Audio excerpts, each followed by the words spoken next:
Boom. All right, it's Tuesday night at 9-ish, a little bit after, but it's time for another episode of Goal Horns and Fight Songs. I'm your host, as always, Wes, at Painted Bronco on Twitter. Joining me once again is my co-host, Mike, at Twitter, at Maro04 on the Twitters. How is the week? We're getting super close to college hockey starting, and I, for one, am super excited. Pretty good week so far, other than the fact that I have been sick since Sunday.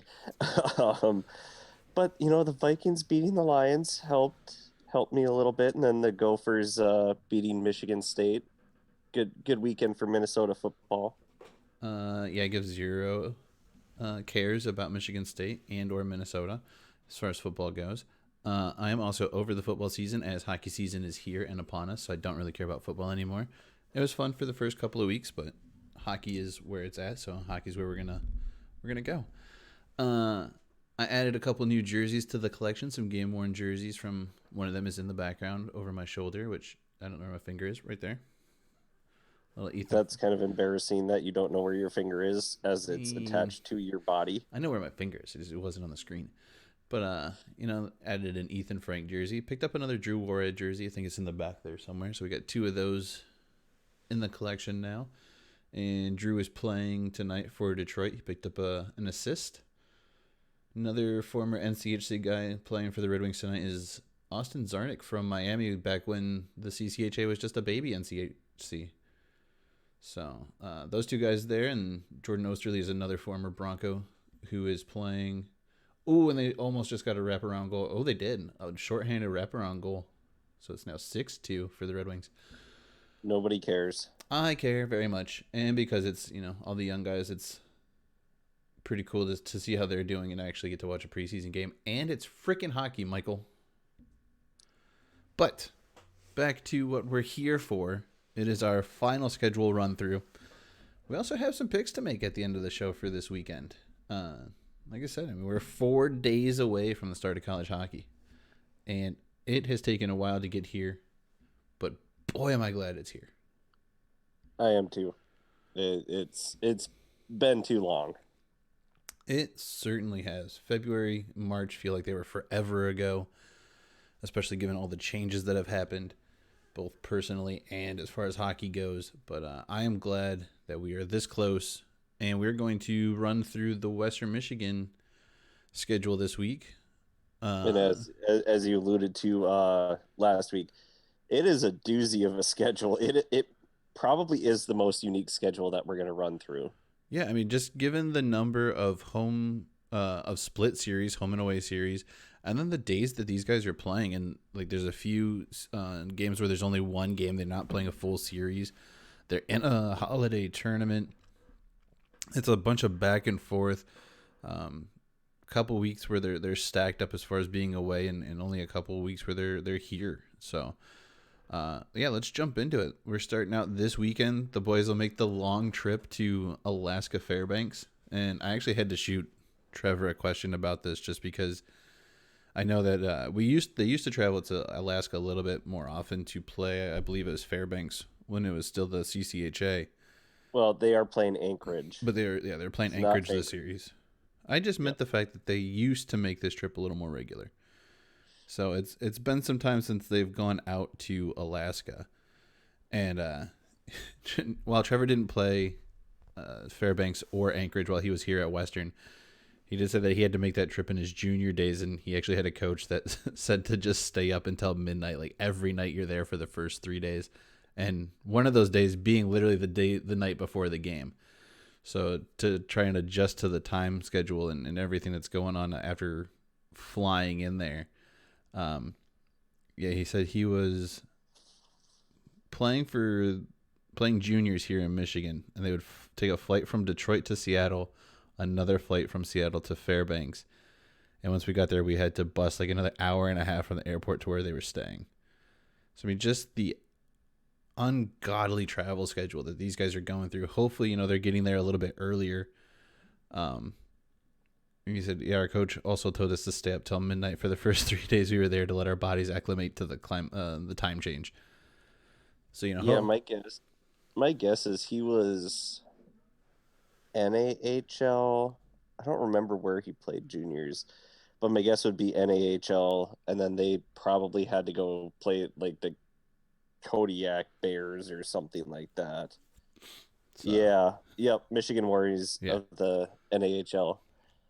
So yeah, So you know, that's I'm a hoping that bit rough. I'm hoping the boys got a little bit more travel time and where they can actually acclimate to that time because local time that game starts at like 10:30 Saturday night, which is great because it means I'll actually be able to pay attention to the game.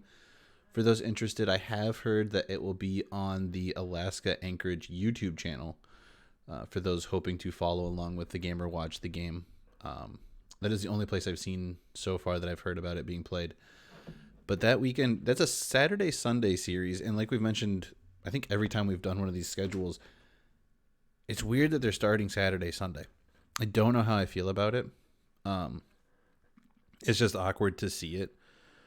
But these two teams, they last played in 2013. It was a WMU 6-2 win. Alaska Anchorage did not play the last 2 years. They had some funding issue. They were actually planning to cut the team, but allowed for them to try and fundraise to pay for. They had to fundraise enough to pay for 2 seasons. So they sat out the last 2 seasons working on that, and are able to were able to put a team together and restart play this season. It's always great I'd rather see teams come into the league or the conference or the level of play than see them disappear just because it's a better chance to grow the game when there's more teams as opposed to less teams. Yeah, and I think the they haven't had too much success, both Alaska teams, Fairbanks and Anchorage, but there's not a whole lot up there. Yeah. And having them keep the team is a big boost to the community, especially playing a team like Western going up there and seeing some high quality hockey. Now, unfortunately, Western's probably going to win that series and pretty handily because not a lot of recruits want to go live in 23 hours of nighttime per year, but it's still something for the community to do and something nice to have up there for them. I mean, Alaska Anchorage, I don't want to count them out. We'll get into our picks a little bit later, but I do want to point out that they do have 3 players on their roster that have some affiliation or knowledge of the NCHC coming, as they have 3 transfers who spent time on some NCHC rosters. First being Jared White from Western Michigan. He played a couple games his freshman season, did not see the ice last year. They also have goaltender Joey Lamoureux from St. Cloud, who appeared in 6 games across 3 years with the Huskies. And they take Ben Olmquist from your UMD Bulldogs, who had 2 goals and 3 assists last season. Oh, that's right. Holmquist did go up there. So, I mean, and actually, I believe White is a native, or at least listed as being from Alaska. So he's kind of returning home to play for his hometown school.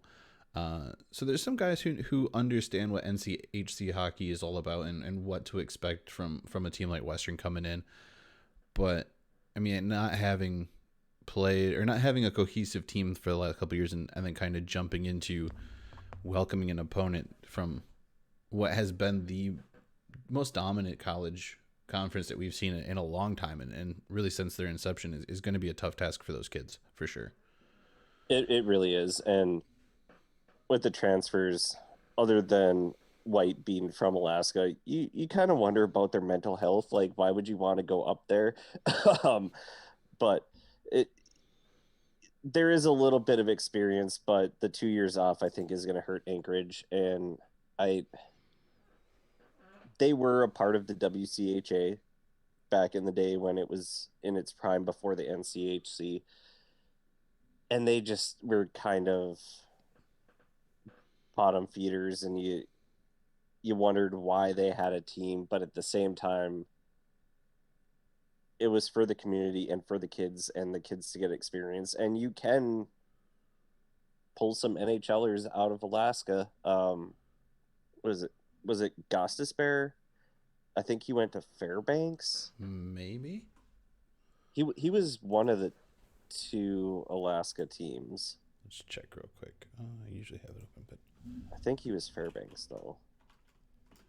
the Nanooks. The Nanucks are definitely Fairbanks. If Yeah, tell you what, Hockey Database is a great resource. It's what I use. that's exactly where I looked up Trevor's I mean, I'm not. NAHL. They don't support us, but I use them all the time, and they're definitely a great resource. So now I just Oh have to yeah, figure out how to they're spell Goss's awesome. Bear because that's gonna be close enough, maybe. Nope, not even close. Do you need help? I need all the help in the world, bro. How the hell do you spell Goss's Bear?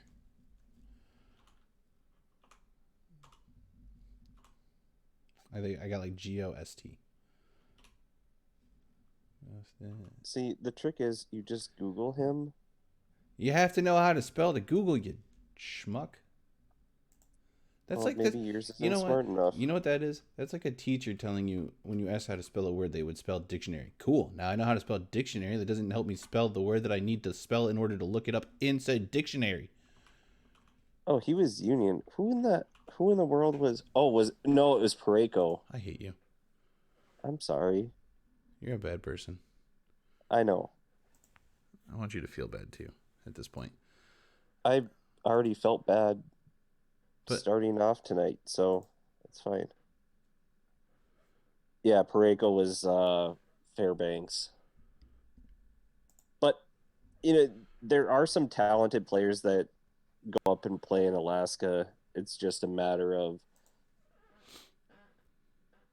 how are they going to get noticed? Because Seattle is the closest team there, and that's probably a 3-4 hour flight in general um, for them to get noticed until they come down here. I mean, really, at that point, you're just kind of hoping that you schedule a tough enough conference or non-conference. Well, they're independent, so you're hoping you schedule a tough enough schedule, and Mm-hmm. you're picking teams that are close to NHL teams. So you're playing a Western maybe in Kalamazoo as opposed to in Anchorage, or you're playing a Denver or even an Arizona State because they're sharing a building with a pro team now. But you kind of have to play that game a little bit more. But Yeah, and my guess is, let's see, I'm going to look up Anchorage's schedule right now. But my guess is they're going to play a lot of games at home just because they are community funded right now. Like they had to raise the funds, um, so they can't afford to travel too much. I believe week 2 they play Colorado at Colorado. Yep, they go play CC. Actually, they're playing a lot of away games, but some of them, yeah, some of them, I mean, I don't expect to see them playing like Harvard or BU or BC, um, yeah, either home or away. I mean, that's asking for a lot of travel time. They have But Lindenwood. They go all the way to Long Island. that is a trip. Um, All it's a 3 game set, but and then they go all the way to Maine. They go all the way to Massachusetts to play Lowell. like how literally I said I don't see them going all the way, and then they're literally their schedule's like here, go all the way over here, right where Yep. I just said they wouldn't go. Yeah, Nor yeah, their away schedule is I'm just wrong. But I mean quite a that's bit. kind of how you have to schedule games though. In order when one you're an independent program, two you're just kind of getting your program back up and running, and three you want to actually give the players there a chance to make it to the next level. So I mean it Hmm. makes sense to schedule it that way. As far as like unfortunately yes it is a lot of cost in travel and flights and things like that, but it shows the school's commitment to the players and the team to schedule it that way. And for the most part, looking at their schedule, it gives them a chance to win. They're not scheduling impossible. They're not scheduling a St. Cloud. They're not scheduling a Denver. They're not scheduling a, a BU. They're not going for the top tier teams.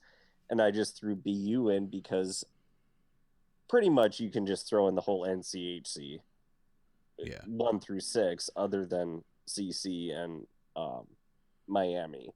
So I wanted to give a shout out to another conference, like, hey, you have kind of good teams.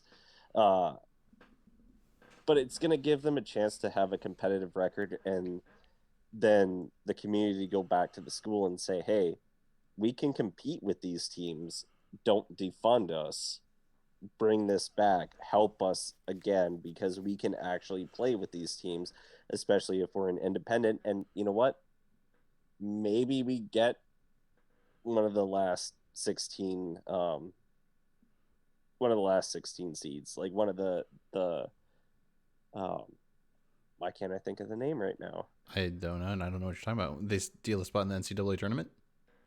Yeah, An at-large bid? yeah, at large.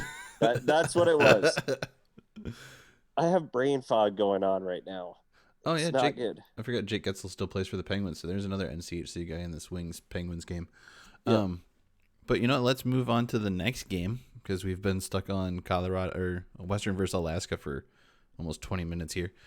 They play a one-game set against the first of what will be a number of former CCHA opponents that they'll play this year in Ferris State. So just a little bit of a trip up 131 here if you're in Michigan, and they may have a chance of seeing Ferris later in the season, and we'll get there when we talk about that series later.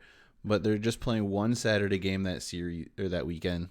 It's the one and only guaranteed meeting, and this was actually the team that Brandon Bussey earned his first college shutout against last year. So I mean, these two teams, they always play each other hard. I've been to the Ferris Ice Arena. It's okay. It's not the greatest. They have the space behind the players. There's no seating. It's a wall. I think there's another sheet of ice behind them, but that's what where the Zamboni is. That's where the players walk to the locker rooms. So It's kind of more of a high school arena than a college arena.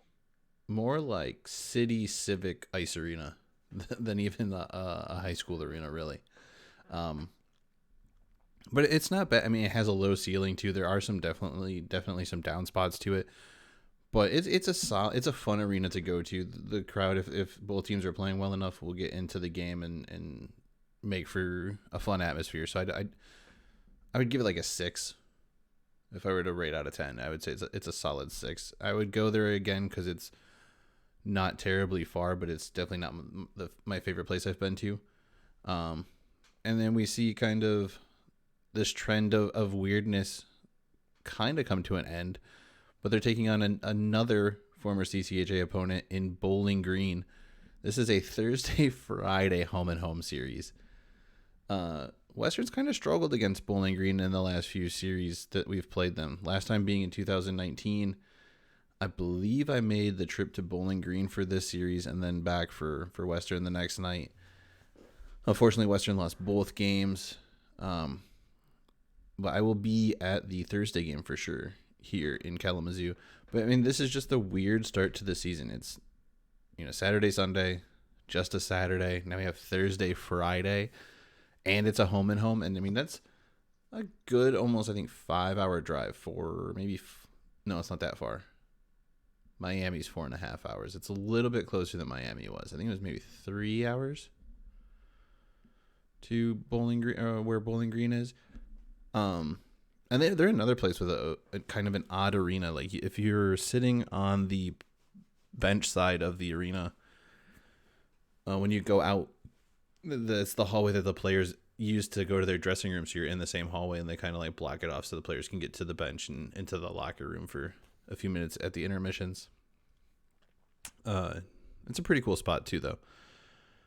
Then Bowling Green, they just kind of seem like one of those teams, kind of like a Nebraska Omaha, where they're not quite there, but they can steal a game or two. They just seem like that team that's a little bit sneaky dangerous. yes, I mean, and like I said, Western's kind of had some problems with them. Western's kind of always had problems with Bowling Green, even going back to when Andrew Hammond was their goaltender in the CCHA. The dude was just a brick wall sometimes against Western. It was so hard to beat him. That's why they call him the Hamburglar. Yeah. But the schedule kind of reverts to a little bit more normal Friday, Saturday type schedule after the Thursday, Friday nonsense with Bowling Green.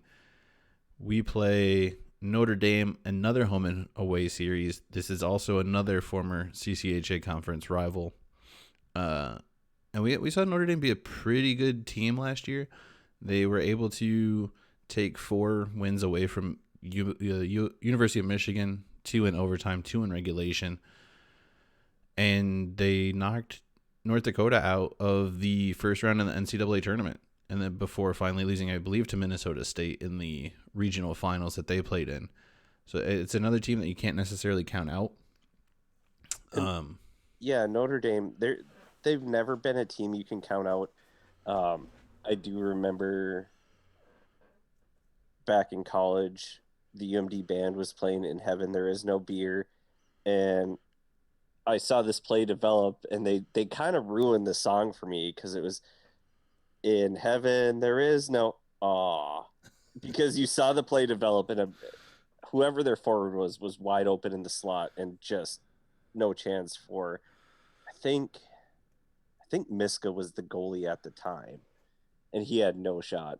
Um, but I don't know what they finished in the Big Ten last year, but they're like a third, fourth seat in the Big Ten. They're Yeah, always pretty competitive, and they're 2018 they were in the finals. They were in the Frozen Four finals, and they lost to UMD.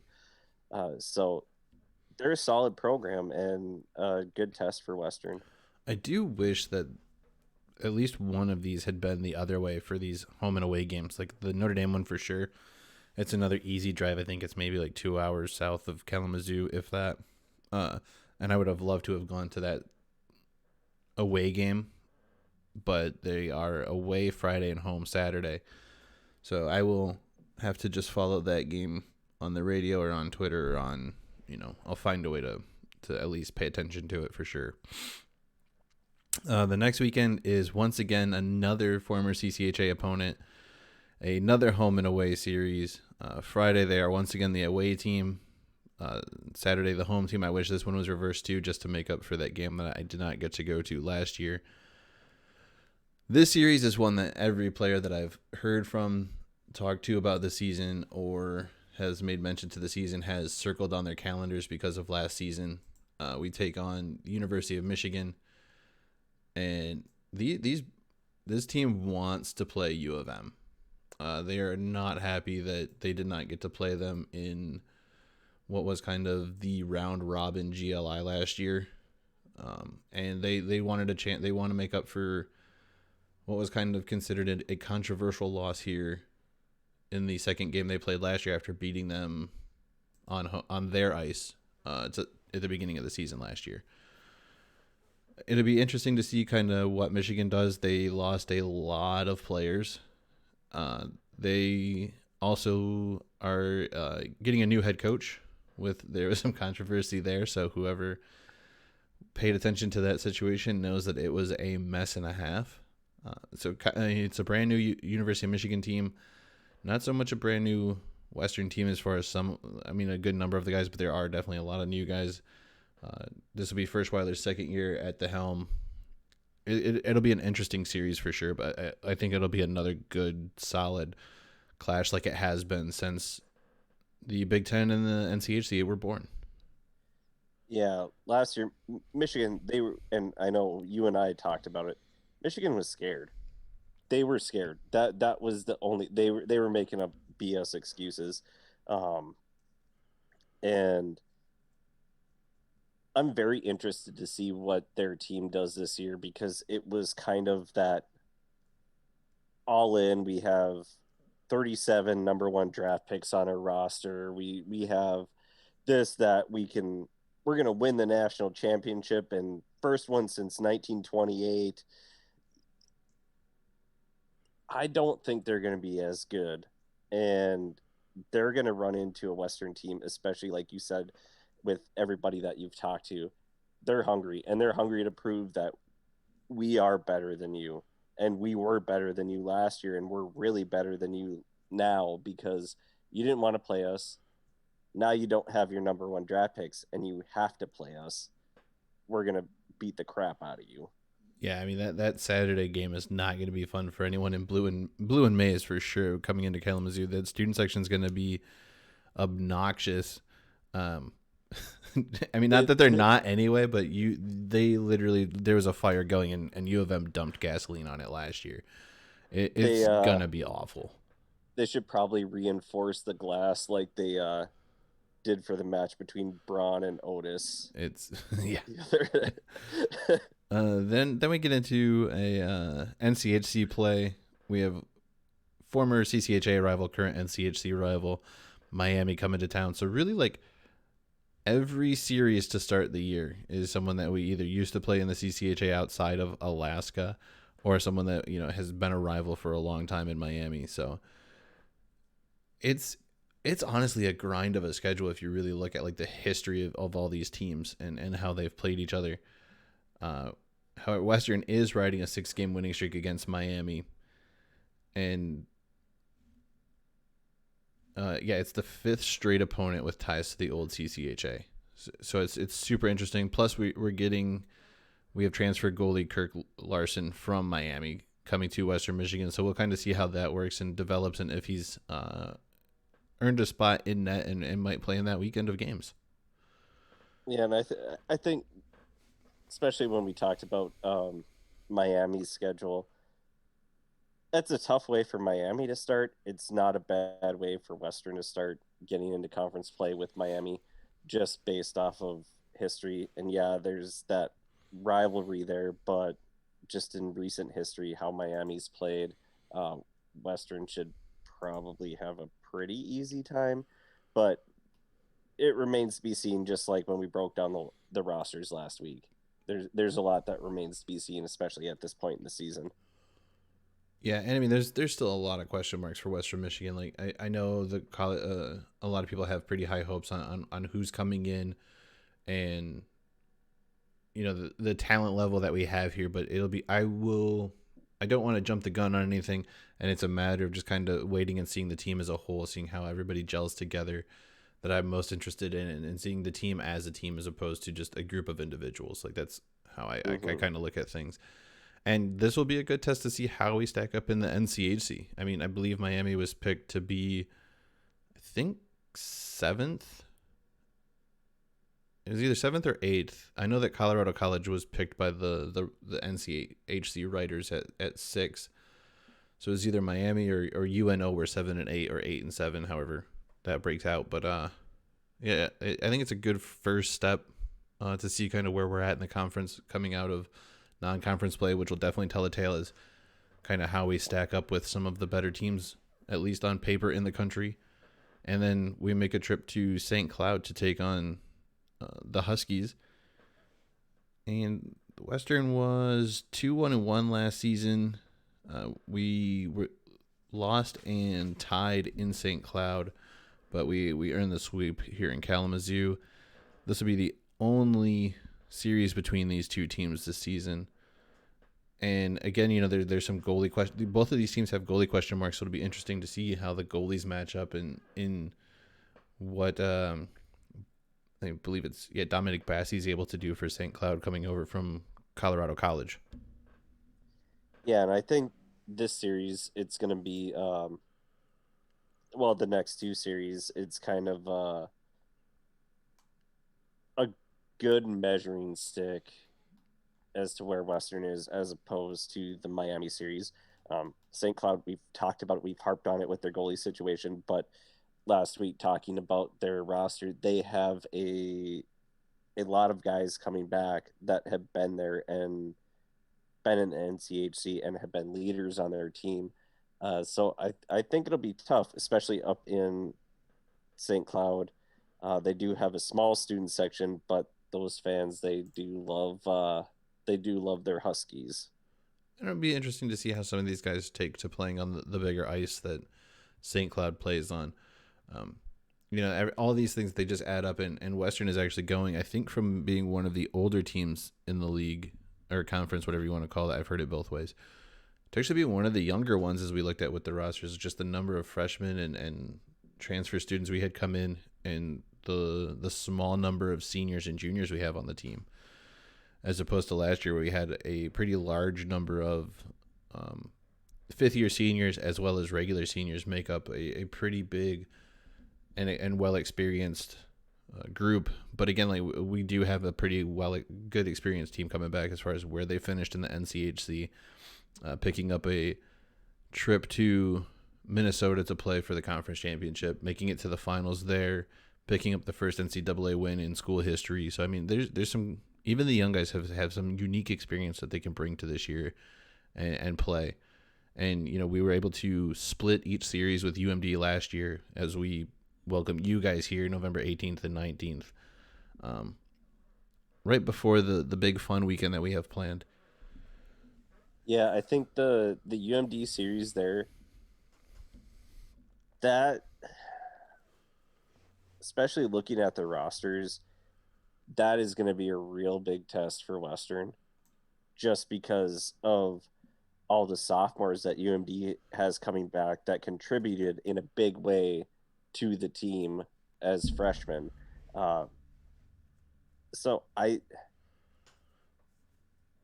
UMD has a lot of experience. Go no, even with the amount of sophomores that they have, sophomores, juniors, seniors. Yeah, they have a big freshman class, um, but that experience I think is going to help them. So I think it'll be really tough for Western, even at home. Yeah, but I mean the biggest thing is we don't have to compete with freaking Ryan Fanti again this year. God, man. Yeah, but you had Stay Skull. Yeah, I think I'd. Well, we'll see what Stay Skull looks like, but I know Fanti was a pain in the ass last year. Um, That's every UMD goalie. Also, I will say that you guys do not have the best of luck coming into the asylum that is Lawson, especially when the lunatics get going. See what I did there? That was a nice little joke. Yeah, yeah, great. You're preparing. Yeah, I mean it's not funny if you have to explain the joke though, but I appreciated my own joke, so suck on that. I appreciate it. The following week is once again just one game. This is a game that you and I are making the trip for. This is I believe they're calling it the Music City Classic, something like that. And it's taking place at the Bridgestone Arena in Nashville, Tennessee. We are playing the team that we eliminated from the NCAA tournament last year in pretty epic fashion with a overtime goal scored by Luke Granger, who is coming back. I believe he's a junior this year. But they also have returning goalie Devin Levi, who just was a monster last year. He earned where is it? He's the Mike Richter Award winner from last year. He set a school record for shutouts. He was originally drafted by the Panthers and has since had his rights traded to the Buffalo Sabres. Oh, I feel bad for him. He was a Rookie of the Month in October and November of 2021. So, I mean, still a really young dude. Maybe he has a little bit of a sophomore slump and he's easier to beat this year. But, I mean, the dude just put up numbers and he was so good in that game that they almost thought he didn't, or that they almost thought he stopped the overtime winner. And they had to go back and review to make sure that it was actually a good goal. So, I mean, he's going to be tough to beat. That Northeastern team, they were solid last year. They're probably going to be just as good this year, if not better. It's a winnable game, but Western kind of has to play that top tier, and we'll have to see really like what the team fully looks like. But it should be a really nice test. And at the time of the year that it's coming, the team should kind of be we should know what the team is by that point, and whether or not they're going to have an actual solid chance to do something successful that year. And I do think it helps that it's a team that you played last year in the NCAA tournament. Northeastern, they're kind of coming on as a team. You hear a lot about their women's program, especially of late. Their women's program was just absolutely freaking dominant last year. Um, and then their men's program, nice job to get into the NCAA tournament. And they played a Western team that was a really, really tough Western team uh, in a really close game. So I think it should be a lot of fun, especially being there in person. Um, you may just have to. I don't know if I should, but maybe you bring one of the other jerseys, and maybe I'll bring like wear a Western jersey for one day. I mean, you can pick one out. There's a few back there. Uh, yeah, I'm waiting to see. I don't know if they've announced the time for that game yet, because I'm interested to see how soon after the Avs Preds game that game will be, because that'll decide on whether or not, or when I paint my face, not whether or not I paint my face, because my face is getting painted. But it'll just be a Yeah, matter of how long I'm sitting in that crap stuff for the day. and I think Pat will do a good job of keeping his team in check. It's just very tough when you go to Nashville to not go out to the bars. And maybe they'll have an extra day that the team, at least the older guys that are of legal age, can go out to the bars um after the game and have a little bit of fun. But when you got Broadway right there, right next to the arena, it's pretty easy to get tempted in. But Northeastern has to deal with the same thing. Yeah. That's the thing. It's you got college age kids. I think all the bachelorette parties are pretty much over, so they can calm down on that. Uh, it's a fun atmosphere, and it'll be a lot of fun going there with you and watching some good hockey. I think it'll probably be about a 7 o'clock game though, just to give them time to figure out the ice and everything I think so from the too. Preds game. I think so too. I think I'm just gonna end up going to the Preds Avs game in Western face paint and a Western jersey, and they'll figure it out while we're there. I'm not going back to the hotel room to do it again later, or to do it Are later. are you sure? Have you? I've been to a game at Bridgestone already. They don't quite know what's going on. It's fine. They'll either figure it out or they'll ask questions. Um. Do Anyway, you so really want people talking to you? I'll talk to anybody, I but you, mean, I don't know. it's kind of it kind of comes with the territory of being a jackass who paints your face for hockey games. You're Let's bound to just go attract hang some. out. You're bound to We'll just attract go some hang out with. attention. We'll go hang out with Mr. Frank. We'll get drunk with Mr. Frank. I mean, That'll be fine. I think if Ethan were still playing for Western, that could be an opportunity there. But he will be paying attention to what Ethan's doing in the AHL with the Bears. Yeah, fair enough. Fair enough. We'll just have to figure out someone else then. Yeah. But Western will stay on the road and get back to NCHC play December 2nd and 3rd when they are, speaking of Mr. Frank, they are in his neck of the woods at the University of Nebraska Omaha taking on the Mavericks. They played one series last year that was split, and they ended up coming to UNO came to Western to play in the first round of the tournament playoffs, in which case Western won both games. The second Saturday game going to overtime, and Drew, I believe it was Drew Warad scored the game winning goal to send us to Minnesota. Two teams that once again they battle each other very well. They're gonna be without goaltenders who really kept them in a lot of games last year or won them some games last year.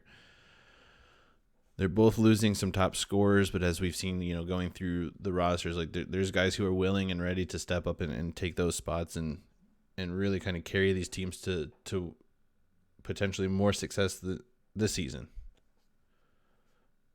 Yeah, and as we've talked about through all these schedules, Omaha, they're a team. They fight. They don't give up, and they can steal games left and right. Um, that's why they usually finish sixth, but they could, every year they could probably finish as high as three, with how close every single game that they play is. So, um, that's a pretty good test coming off that one game series, and then they at least welcome North Dakota at Lawson Arena instead of having to go there after playing in Omaha to get things really rolling again. The only thing that scares me about when this game is it depends on the exam schedule for Western as far as like when winter break starts, because this will be pretty close to that. Maybe it'll be the next week. that classes will be done for the semester. But I mean that when you have North Dakota coming in, you want the best student section that you can have. You want them to be as ruckus as they can be. Now, granted, North Dakota plays at the Ralph, which is always pretty well known for being one of those rambunctious arenas in itself, but there's a difference between boos and cheers and noise and a different atmosphere. Both teams made use of their time on home ice as they split the regular season, but each team earned a sweep. And Western was able to beat them in the semifinals last year in the NCHC Frozen Face-Off semifinals before losing to Minnesota Duluth. So and there might be some want of payback for that series, but North Dakota will have a goaltender who played against Western last year when he was at Michigan State. So there's interesting storylines throughout the NCHC and even some in this game where the players know each other a little bit. I mean, granted, everyone kind of knows each other from their junior days, but Western was able to kind of put a hurt on DeRuyter when he was at Michigan State last year. So we'll see how he's improved with a better team in front of him. We'll see where Western's at. And this is another great opportunity to test yourself against the cream of the crop in the NCHC, if not the country. Yeah, absolutely. I would say especially the country. And you need to have those raucous fans at Lawson. So hopefully that doesn't mess with anything, because North Dakota, they're used to it, but they're also used to being the enemy. But especially if they have some younger kids playing, they might do what Trevor did and almost shit their pants when you have that big of a raucous crowd, especially if they, for whatever reason, happen to be making their first start injury-wise or whatever in that arena.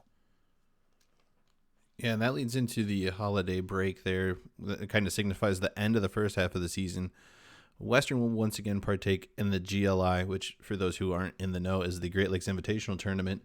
This year, instead of being played in Detroit, where it had been played for I want to say like 50 years or something, a good number of years, it'll be played at Van Andel Arena in Grand Rapids, home of the Grand Rapids Griffins of the AHL. Perennial host Michigan Tech will be our first game on December 27th. We will then play the winner of Michigan State, Ferris State, or the loser, depending on the outcome of that first game. The winners will play each other. The losers will play each other that second day. So, I mean, there is an opportunity here. If both Western and Ferris win, they could end up playing a second game next year. Otherwise, it'll just be one game against, win or lose. There could be a potential to rematch Ferris here. It's a fun tournament. I believe Western actually has a pretty good record playing in the tournament. They've played, I think I've seen them win it twice, I think. Once at Joe Louis Arena, once outdoors at Comerica Park. And I think they lost one year at the Joe, won it at Comerica.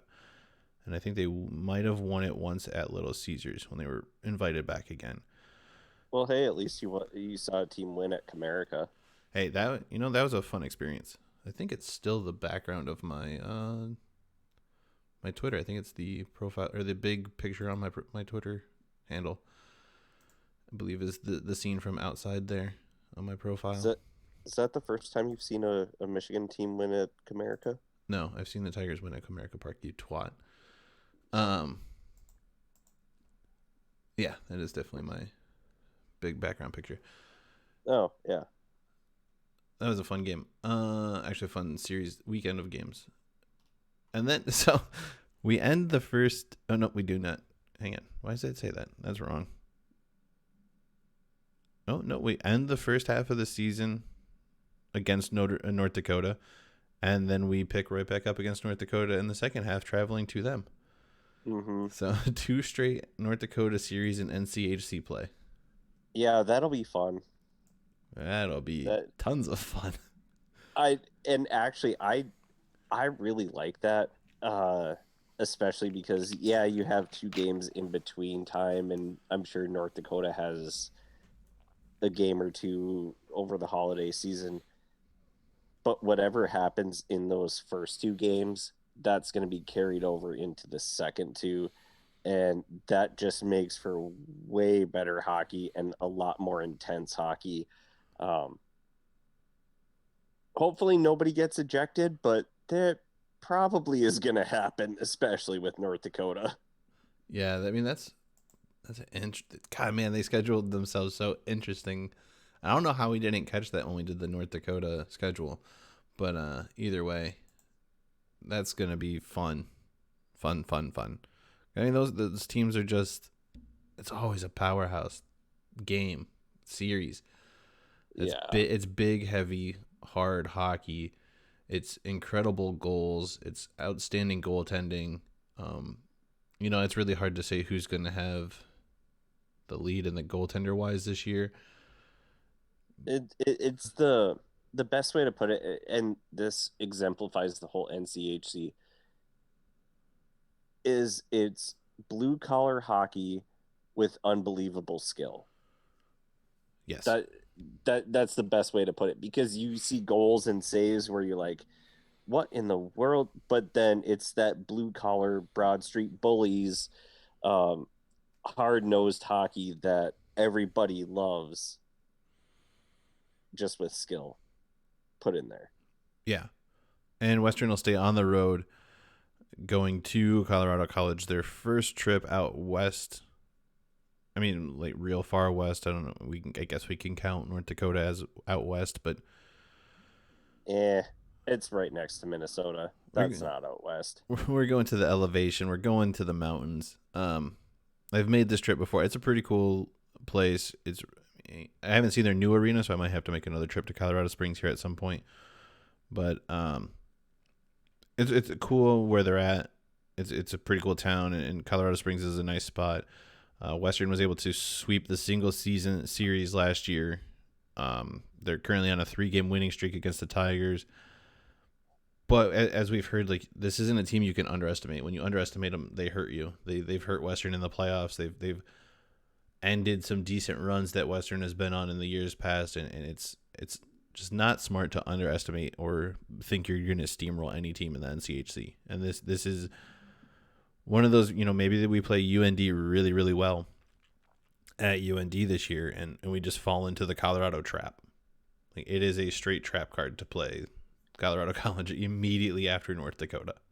And especially out there when they have their new on campus arena with those students there. Uh, you know, Hopefully for Western, they're up in the top 3 or 4 battling for home ice, but That's when you really have to there's knuckle down and try and win these games that you should be favored to win more often than not. Like, those are the games you absolutely have to win, because those are the games that can come back and bite you in the butt when you're trying to, close out a Penrose Cup. right. We kind of saw that with North Dakota last year. Nebraska was able to steal a win, and it ended up taking North Dakota from winning the Penrose outright to just sharing it with Denver. But and you look at the first round of the NCHC tournament, it North Dakota 2-1 both games. No way in hell they should have only won those 2-1. Yeah. But it, it's it's a reprieve in a way, but it's also a series that you're coming off of 2 tough series in conference, that you need to prove your mental toughness and just go in, take care of business, and then prove what type of team you are. Oh, for sure. And then we have UNO Yep, coming UNO. to Lawson Arena.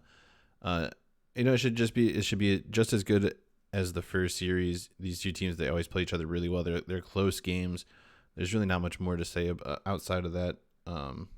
They'll have a little over a month, almost two full months between series, so there's still an opportunity to remember the last series, and if there's a gripe or a grudge that you could definitely carry it over and hold on to it for that time, and really want to play hard-nosed hockey again. And then we hit the road again to your neck of the woods. Yep, you head up north to UMD, and that's you're starting not quite getting in the neck of the woods of where you don't want to play UMD, but you're getting there because This we're is starting to gear up this is about for right where Minnesota Duluth kind of hits fourth gear. Like they're yeah. not quite into fifth yet. They haven't hit overdrive to where it's really hard to beat them. There's still an opportunity that like if Western's playing well, we might be able to steal one here for sure. Western, both teams are hard to sweep, home or away, uh, but both teams are more than capable of earning the split and not just kind of falling off into a split. Yeah, it's and we saw this last year. It's going to be a close series, I think. Um, but I think you're hitting. If you would have come up 2 weeks later, you would have been screwed because that's right in the moment where we kick it into gear, where you're hitting right as we're doing the gear shift and starting to ramp it up, but maybe not quite have it yet. Especially with all these experienced guys that are going to play. Uh, so I think it'll be a pretty close series, and I think it'll be a really fun one to watch. I think it'll be a great series. They always are. We're entering a part of the season where it's going to be iffy on how much I can pay attention to these games. Um, this is about the time that my baby should be making her appearance into the world. So, That's why you got me. And well, I'm not reliable, but at least watch UMD games. if the baby decides she wants to show up a couple days early and I'm in the hospital, uh, I will Put her not. back. Put her I back. will not be able to see these games. Her due date's like right in between these 2 weeks, and I'm hoping she kind of sticks to her due date, so we're not really missing too much. But I mean, that's something worth missing hockey for, so I won't be too mad. We get into a stretch where Western actually has back-to-back home weekends. This is the longest home Hmm. stretch of the Western Michigan schedule. 4 games. They have 3 home games earlier in the season, and they have 4 games near the end of the season, and it's both Colorado schools. We literally just talked about Colorado College. I don't think we really need to rehash that. They're playing each other less than a month apart. No, And they have one series against defending national champions Denver, who I mean, Denver was so hard to beat at home last year. They I'm glad we don't have to go to Denver to play them this year. It's nice. We did split the series in Kalamazoo last year, and we were able to put up some points on Denver at home. It was just they responded hard and heavy and ran away in the second period of those games. And it just shows like you have to play good hockey for 60 solid minutes against a team like this. And they have a lot of players coming back. They played one of the longest seasons last year, winning the national title. Um, they're a great team, and they could honestly be poised to make another deep run this year. they could. They did lose a lot of their offense, and that's what could maybe hurt them. Uh, but I do think it helps you guys in Western where you're playing them at home. You don't have to go to altitude where they didn't lose until February last year. So you get them at home and you only have to see them once.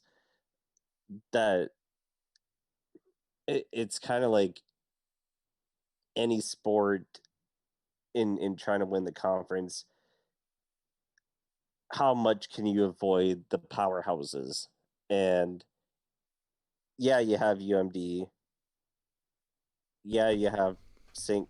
You only have St. Cloud once, right? Yeah. Yeah, at the beginning of the year.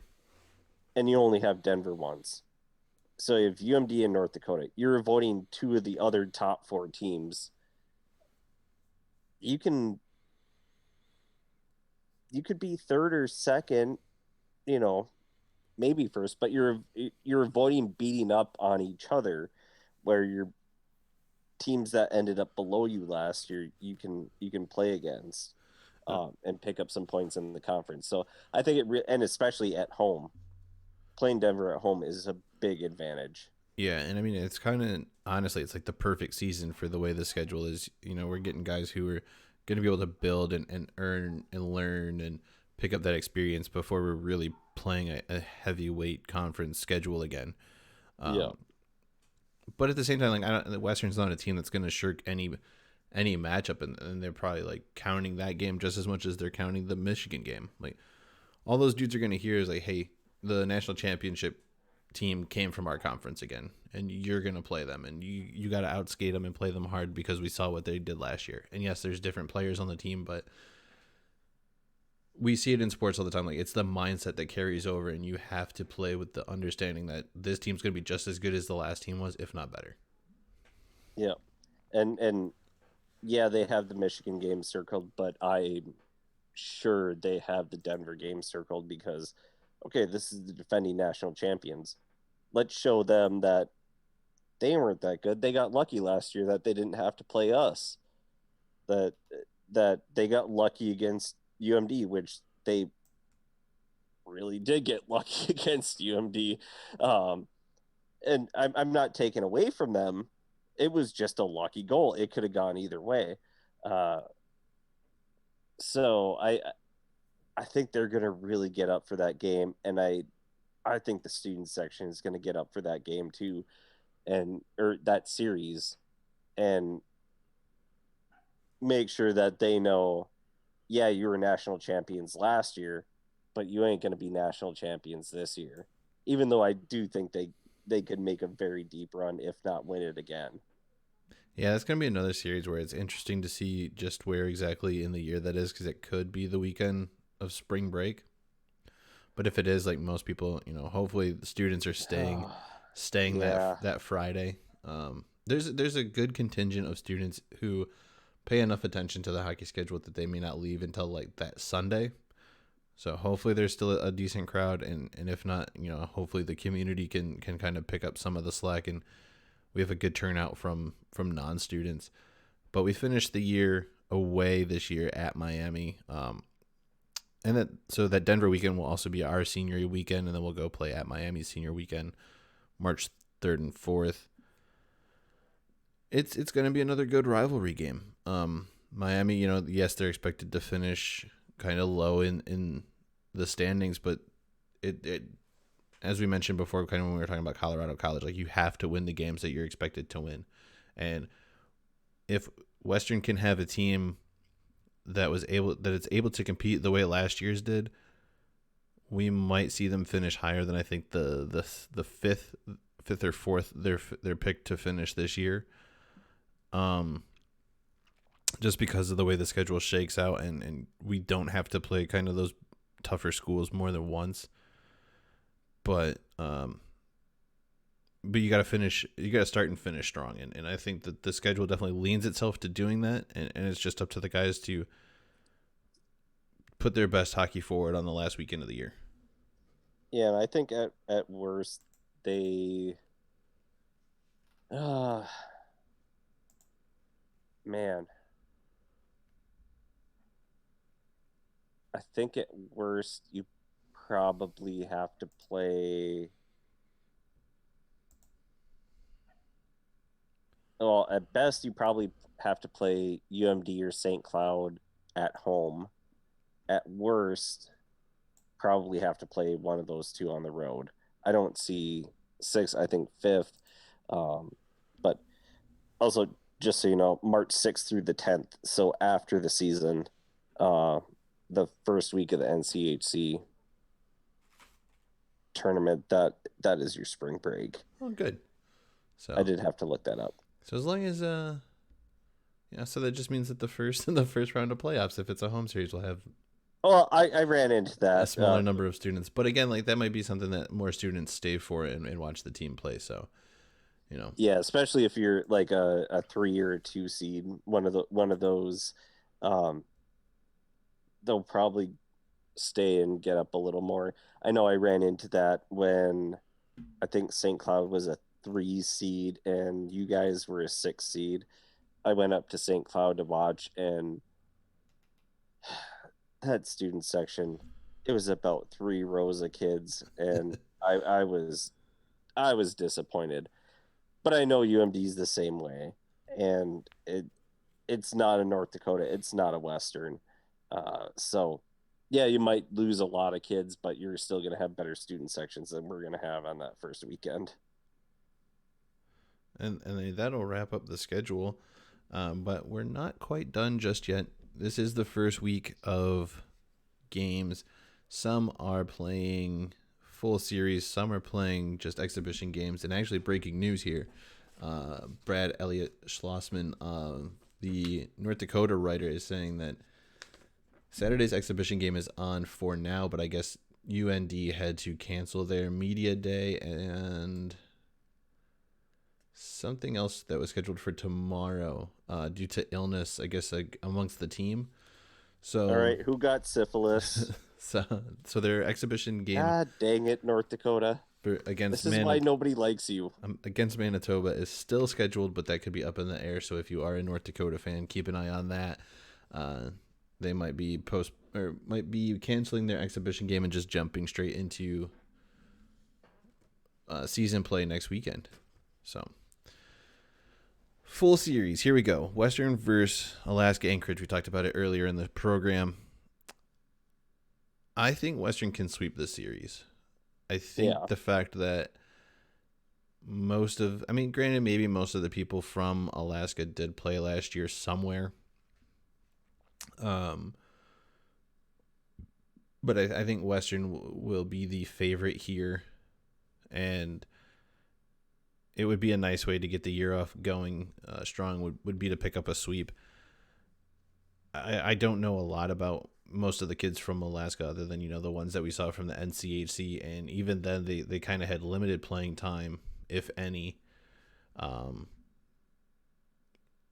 so Yeah. the thing that's leaning in their favor is just the travel schedule for Western. But like I said, I'm sure that the team's probably left today or has left yesterday and is already up there. So they should be acclimated by then, I would hope.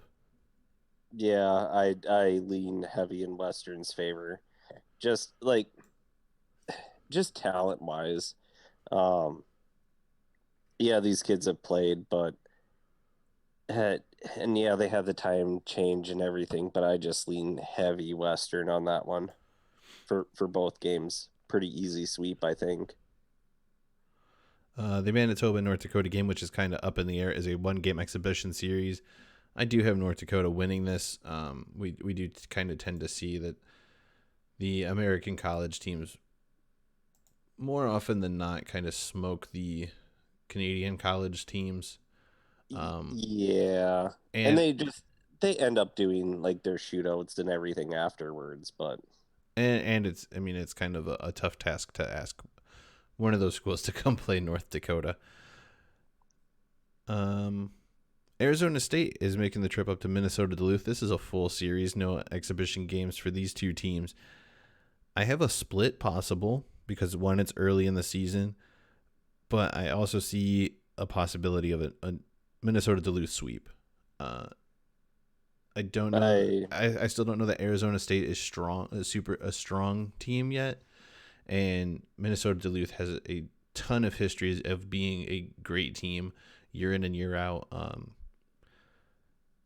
Sandlin does a great job of reloading that team and getting them ready to play against anybody and everybody. The split feels most likely, but like I said, if Minnesota Duluth wins Friday, I could see them also winning Saturday. Or I'm sorry, if they win Saturday, I could see them winning Sunday. I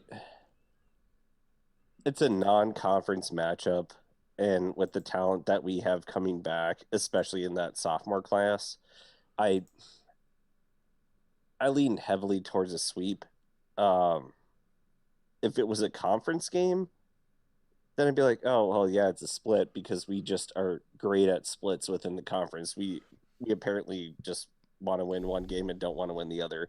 Um, but Arizona State, they're not a bad team, but I would go for a sweep for UMD. Colorado College goes to Air Force in a one game exhibition. I see this being a win for CC.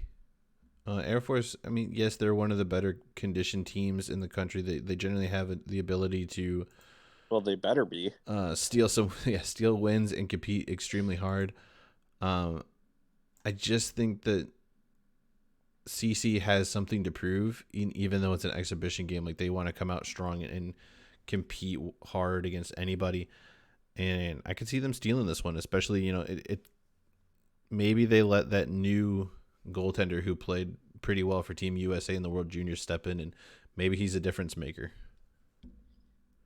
Yeah. Well, I shouldn't say Air Force should be a better conditioned team because we know Ben and John. Uh, but I think talent wise, Colorado College wins this one. It's going to be a close game, probably like a 3-2 game, just because CC is more of a hockey oriented school instead of defend the nation sort of school. So they're going to get the better talent going there. So I think Colorado College wins close one. Denver welcomes UNLV in a one-game exhibition series. I mean, this is a Denver win. Yeah, we don't need to talk anymore about that one. Former CCHA opponents, Ferris State and Miami, they'll play a full series. I see a split. Yep, 100% see a split. I think they're pretty well evenly matched. They always have been. Miami kind of gets the benefit of getting beat up by NCHC teams all year long. Ferris really only had to compete against Minnesota State last year as far as like a super tough team, and I think they kind of struggled in the CCHA last year. Mm-hmm. So it's going to be an even matchup. I think it'll be a split. Minnesota State and Nebraska Omaha have a one-game exhibition series. Minnesota State will be without their starting goaltender from last year, but I still see them being able to pick up a win here. I think that's like a 6-2 game. I don't think Omaha is going to be that close with Mankato. I just don't. And then our final matchup in the NCHC, or of NCHC teams, two teams that met last year. It's another full series, St. Thomas and St. Cloud State. I have this as I don't know if you can really call it a matchup last year, but I have this as another St. Cloud sweep over the Tommies. Yeah, I don't know why St. Thomas did this to themselves 2 years in a row. I mean, usually if you schedule something, it's usually, back-to-back years. It's still. The nice part is it's a home and home, I believe. It was last year. I don't know. It was hard to tell but it's a home and home. Okay. Because they play in St. Paul, so probably. Well, they played at the XL Energy Center last year for the second game of the series. So my guess is St. Thomas is going to be like, hey, we're going to play at the X again, try and get recruits. And then the second game this year is up in St. Cloud. The first game ended up like 87-1 or something, whatever. It was just an annihilation. I think actually it was like 12-2 or whatever it was. And then the second game was 2-1, but I think St. Cloud kind of played a lot more guys that they just wanted to get a look at. It's another one where St. Thomas, they're so new and they don't have the talent and they have to compete with UMD, Mankato, University of Minnesota, St. Cloud, and then even Bemidji in the state. So you already have four really good, and then a fifth pretty good Division I program to try and get recruits. This is going to be another annihilation. If they do pick up one from St. Cloud, I don't worry about St. Cloud, but I am very shocked that they would lose one. I feel like if they lose one, I hate to say this because I know not every game is on a goaltender, but if they lose one, I think it might be, if it's on Dominic Bassi, you kind of look at like, okay, is this him getting used to his new team? How much of this was him? How much of this was the team? Because he did struggle at Colorado College. Yes, he is getting a better team in front of him, but that might be the one weak spot, and in which case, like a game like or a series like this is a great start for him to the year. It's definitely not a strong opponent by any stretch of the imagination. Will they be better than last year? You hope so, just because they'll have that experience of playing Division I hockey. Mm-hmm. But Long Island is still struggling. Penn State still has up and down years. Arizona State hasn't really been able to get off to a strong start on a full Division I schedule. Like history says that St. Thomas will still be a pretty weak program, at least for this year. But it's a good starter to the season for a goaltender coming into a new team. Not necessarily a new goaltender, but a goaltender who struggled in the past. If St. Thomas wins a game, I would put heavy money on that St. Cloud played a lot of the guys that they aren't going to play throughout the year, and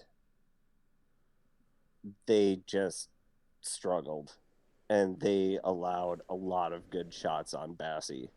Um, if St. Cloud puts out their top team, I just don't see St. Cloud or St. Thomas. I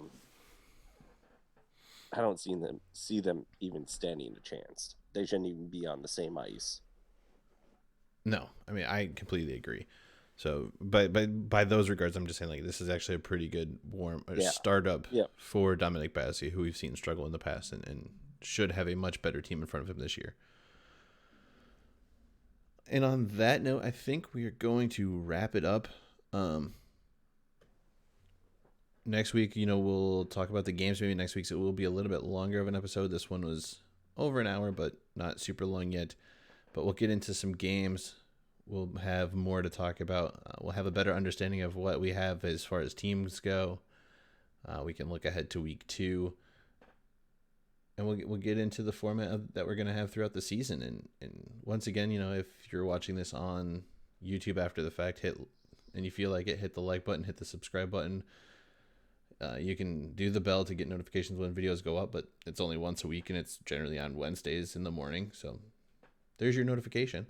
If you've stumbled upon us on Twitch and you liked what you saw, please feel free to follow us.